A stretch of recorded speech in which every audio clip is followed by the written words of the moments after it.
Influencers in China can make a ton of money off Chinese patriotism, but it's a shifty and perilous business. Welcome to China Uncensored. I'm Chris Chappell. Chinese President Xi Jinping is a big fan of patriotism. According to him, love of our country, the feeling of devotion, and sense of our attachment to our motherland is a duty and responsibility of every Chinese. In fact, patriotism in Xi's China is so important, they made a patriotic education law.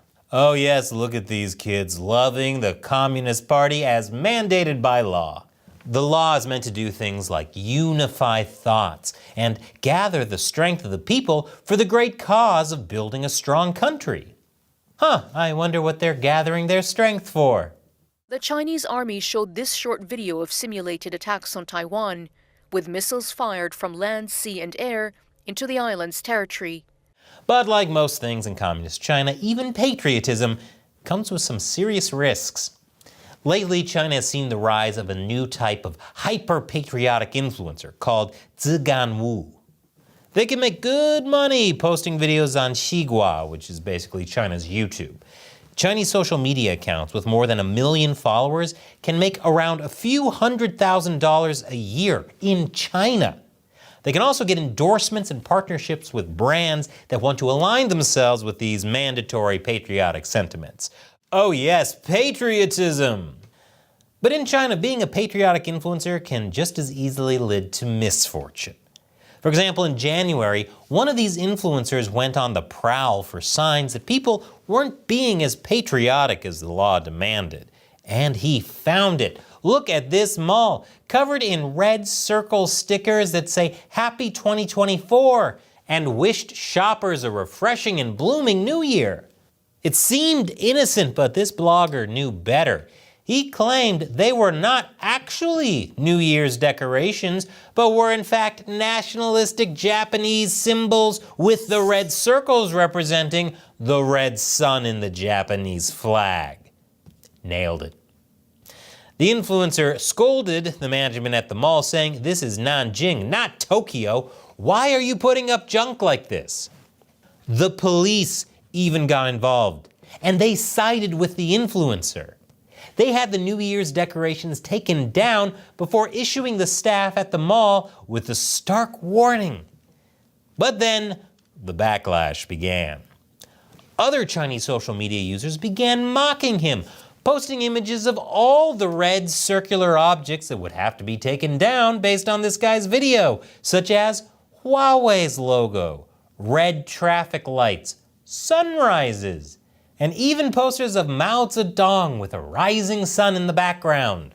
Eventually, Chinese state media got involved too, criticizing the vlogger for his role in the incident and calling his actions detrimental to individuals, companies, and society as a whole. The influencer in Nanjing was not just accused of going too far though, but also of trying to use patriotism to turn a profit. Yeah, that does sound pretty anti-communist, doesn't it? Rebuking the blogger, Chinese state-run media CCTV made it clear that patriotism is not a business. And so, like Icarus, this patriotic vlogger flew too close to the sun and ended up burned. And he's not the only one. In 2022, a jingoist blogger called Sima Nan, who has previously referred to America as a rotten, crime-ridden place, had his social media accounts across Chinese platforms blocked after he ended up in a feud with Chinese tech firm Lenovo. During the clash, it was revealed that Sima owns a house in California, despite his overt anti-Americanism. Also in 2022, another jingoist, Kong Qingdong, was banned on Weibo for undisclosed reasons. This was not the first time for Kong, who was also temporarily banned in 2012 after he sparked a public outcry when he referred to Hong Kongers as dogs and bastards. And this is the risk of a communist system. What is politically correct changes, often so fast that people can't keep up. For example, leading up to November's Biden-Xi meeting at APEC, the one where San Francisco revealed it could actually clean up the town, the Chinese Communist Party was desperate to stabilize its relationship with the US because of ongoing economic problems. both Chinese media and Chinese patriotic figures suddenly dialed down their anti-US rhetoric. My favorite state-run media, the Global Times, had said in an editorial in October that the US was stained with the blood of innocent civilians in Gaza. But then suddenly, on the day of the meeting between Biden and Xi in November, the outlet ran this editorial calling for greater cooperation between China and the US. Meanwhile, Hu Xijin, who has previously called for Chinese airstrikes on Taiwan to eliminate US troops on the island, wrote about the need for expanded China-US cooperation. And the America is a rotten, crime-ridden place Sima Nan suddenly claimed that he was trying to promote friendly Sino-American relations. But what happens when a Chinese influencer accidentally crosses a line? That's what happened to Li Jiaqi, an immensely popular influencer. He was so popular, state-run media even used him for promotions. 然后呢，同时也祝 CGTN 的观众朋友们2020新年快乐。 But in a June 2022 live stream, he showed this tank-shaped ice cream cake. That was right around the anniversary of the Tiananmen Square massacre. Now, the CCP has done such a good job covering up the massacre, many young people in China don't even know what happened. It was probably a complete coincidence that Li had an ice cream cake tank on the anniversary of Tank Man.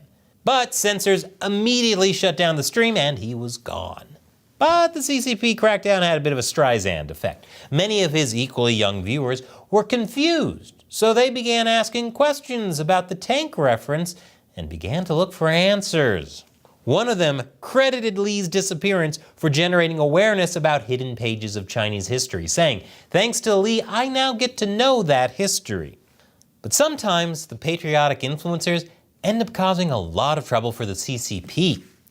Back in 2012, there was another flare-up of tensions between China and Japan over a territorial dispute over these islands. The situation escalated and anti-Japanese protests began to break out across urban China. Protests in China are usually swiftly broken up by the Chinese authorities, but for this one, the authorities in several Chinese cities did not intervene. After all, these are patriotic protests. Awesome, right? What could go wrong? At first glance, this might look like an anti-police protest. But these Chinese demonstrators in Shenzhen aren't attacking the vehicle because it's a police car, but because it was made in Japan. Wow, I guess unrestrained nationalism can backfire. Who would have guessed? By the time police did intervene and restore order, Japanese stores, companies, and restaurants had been vandalized and China-Japan relations severely bruised. So the party had a dilemma: how to stop patriotic protests without criticizing the patriotic fervor they fostered. Here's what they did. The state-run People's Daily wrote in an editorial that it did not condone violence, but that the protests were a sign of the Chinese people's patriotism. And that's good, because when your business looks like this, it helps to be reminded of the patriotic spirit with which it was carried out. When communism takes over a country, it destroys what came before and fills in the void with this style of insane patriotism. And there's a video I want to show you about that. But unlike these Chinese influencers, China Uncensored doesn't make money by licking at the CCP's boots. They've even called the show disgraceful anti-China garbage. That's why I need your support, because I'm not getting all that fat pro-China sponsorship. All it takes is $1 or more an episode on patreon.com/China Uncensored. I make about 16 episodes a month, but if that's too much for you, you could set a monthly limit. So you could ensure I can keep uncensoring China for even $1 a month. And as a thank you to everyone who gives on Patreon, I'll answer one of your questions at the end of these episodes. And today's question comes from brand new patron CBD Gideon. If the CCP collapses, I wonder what government or type of government will take its place. Great question, CBD Gideon. So a weird thing about China today is that it has a fully functional government, the same bureaucracy China has basically had forever. The problem is, the CCP acts like a parasite that sits on top of that government, controlling it at every level. If that parasite was gone, China might still have a perfectly functioning government. I've even heard some interesting talk about China becoming a Confucian-style democracy, but talking about that might be its own episode.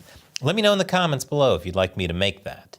So, thanks for your question, and thanks for joining my Patreon, CBD Gideon. You too can join by clicking on that orange button, and here's that video I wanted to show you. It's about why you shouldn't, as Marx said, overthrow all pre-existing social conditions, because that's insane. A criticism YouTube might not want to hear, so I'm hiding it in gaming content on my new show, Deep Thoughts While Gaming. Click here and let me know what you think. Once again, I'm Chris Chappell. See you next time.